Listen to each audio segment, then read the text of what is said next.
নমস্কার, আমি অঞ্জন বলছি। কলকাতা টিভি ডিজিটালে স্বাগত। এই মুহূর্তে দাঁড়িয়ে রাজ্যের প্রধান বিরোধী দল বিজেপি নির্বাচনের জন্য কতটা প্রস্তুত? যদি বলেন যে গত কয়েক বছরের তুলনায় বিজেপির কলরব বেড়েছে, বিজেপির লোকও এসছে বেশ কিছু, কিন্তু নির্বাচন করতে গেলে যে সাংগঠনিক বা দলটার দরকার হয়, সেই দলটা কতটা প্রস্তুত?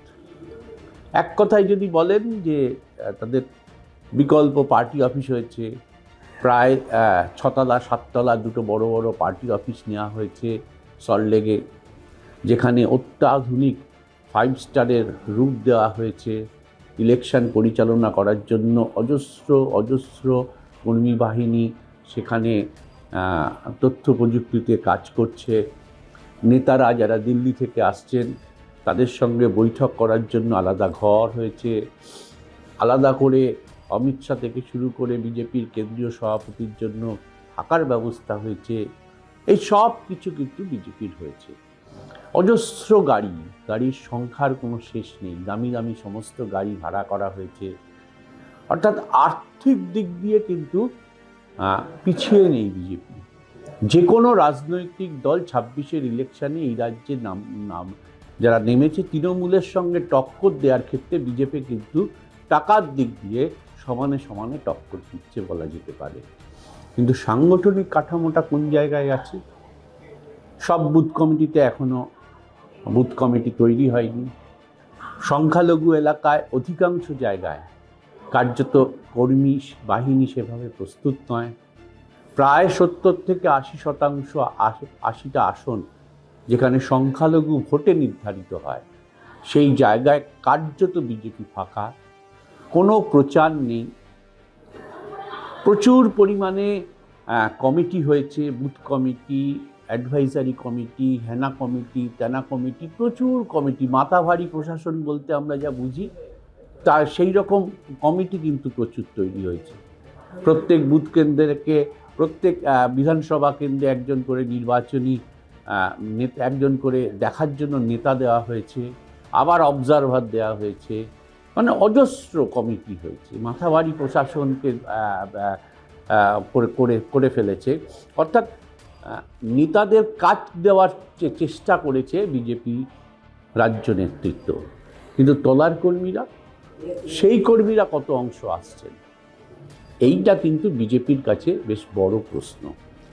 ঠিক যে গত কয়েক বছরের তুলনায় মিছিলে ভিড় হচ্ছে, সবাই ভিড় হচ্ছে, কিন্তু কেউ কেউ আবার একথাও বলছেন যে মিছিলের ভিড়টা কিন্তু সেই কেন্দ্রের বা সেই এলাকার নয়, বাইরে থেকে, অন্য জেলা থেকে বাসে করে, লরি করে, গাড়ি করে সেই ভিড়টাকে মানুষদের নিয়ে আসা হচ্ছে, যাতে ভিড় দেখানো হচ্ছে। এই তর্কে না গিয়েই বলি যে সত্যি কি বিজেপি কার্যত যে চেহারা দিতে চাইছে সেই চেহারায় প্রস্তুত? একটা উদ্যোগ হয়েছিল নতুন সভাপতির নেতৃত্বে, কেন্দ্রীয় নেতৃত্বের নির্দেশে, যে পুরনো দিনের কর্মী যারা বসে গেছেন তাদেরকে ডাকা হোক রাজ্য জুড়ে, তাদেরকে নিয়ে একটা আলোচনা হোক, সম্মেলন হোক, খাওয়া দাওয়া হোক। হলো তাই ন্যাশনাল লাইব্রেরিতে। কিন্তু তারপর রাজ্য কমিটি ঘোষণার পর দেখা গেল যে প্রত্যাশা সভাপতির ওপর ছিল, সেই প্রত্যাশা কার্যত পূরণ হয়নি। কাছের লোক, নিজের লোক, এরকম বহু মানুষের কার্যত রাজ্য কমিটিতে হয় পদাধিকারী নয় অন্যত্র জায়গা হয়েছে। যারা সবচেয়ে বেশি হেকেল করেছিলেন একসময় বর্তমান রাজ্য সভাপতিকে, তারা স্বপদে বহাল রয়ে গেলেন। এই নিয়ে দলের মধ্যে প্রশ্ন উঠে গেল, তাহলে কিসের প্রত্যাশা? কেন আমরা আবার লড়াইয়ের ময়দানে নামবো? যে অংশটা অ্যাক্টিভ হয়েছিল পুরনো দিনের কর্মীরা, সেই অংশটা কিন্তু আবার বসে গেছে। ফলে চিন্তার ভাঁজ পড়েছে কেন্দ্রীয় নেতাদের, অবশ্যই রাজ্য নেতাদের। বহু চেষ্টা করা হচ্ছে যে তাদেরকে অ্যাক্টিভ করতে, কিন্তু কোনোভাবেই তা করা যাচ্ছে না।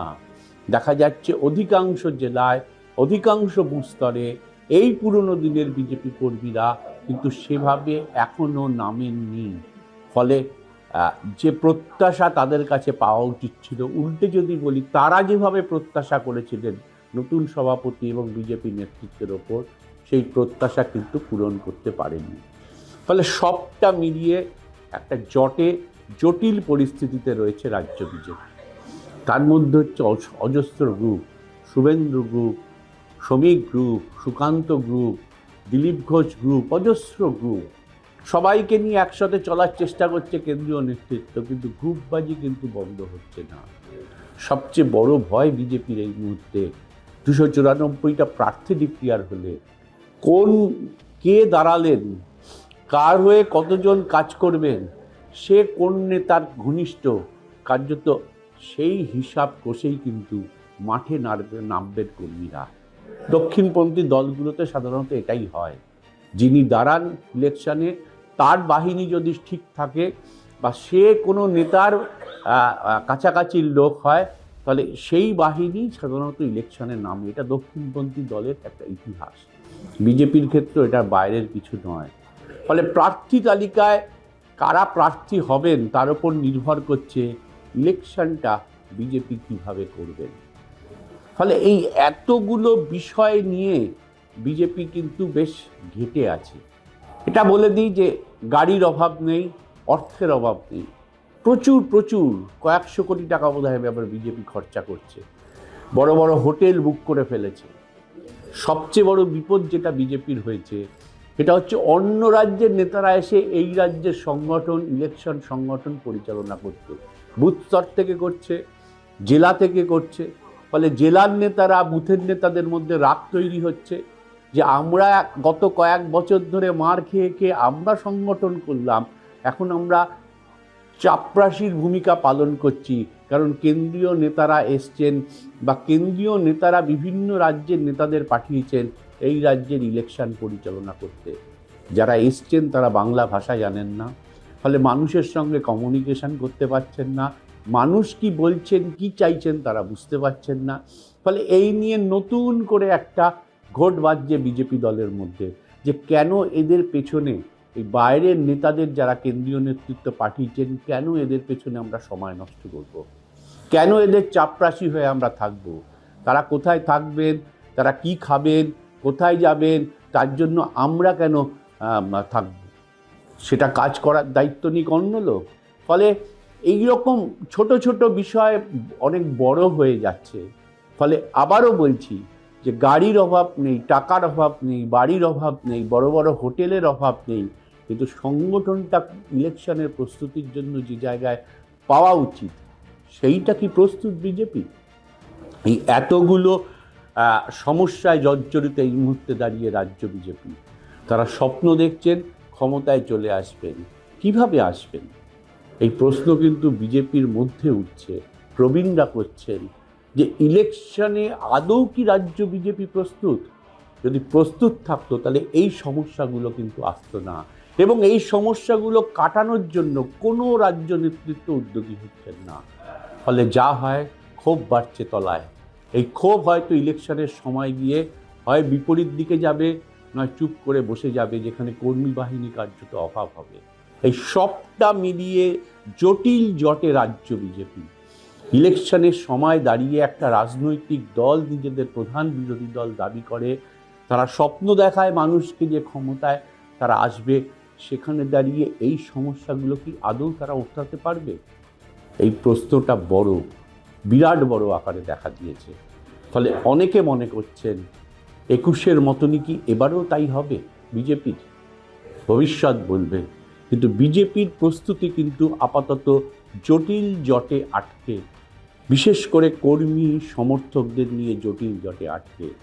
পয়সার জট নেই, গাড়ির জট নেই, বড় বড় 5 স্টার হোটেলের জট নেই, সেখানে অঢেল তারা পাচ্ছেন। কিন্তু কর্মী বাহিনীকে মাঠে নামানোর ক্ষেত্রে যে দক্ষতার দরকার, যে বিরোধগুলো মেটানোর দরকার, পুরনো দিনের কর্মীদেরকে আবার রাস্তায় নিয়ে এসে নামানোর দরকার, এই জায়গায় কার্যত বিজেপি ফেলিওর। দক্ষিণপন্থী দলের যে চেহারাগুলো প্রকাশ পায় বিজেপির মধ্যে, সেই চেহারা আবার দেখা দিচ্ছে। ফলে জিজ্ঞাসার চিহ্ন উঠছে যে আদৌ কি দল প্রস্তুত 26-এর নির্বাচন?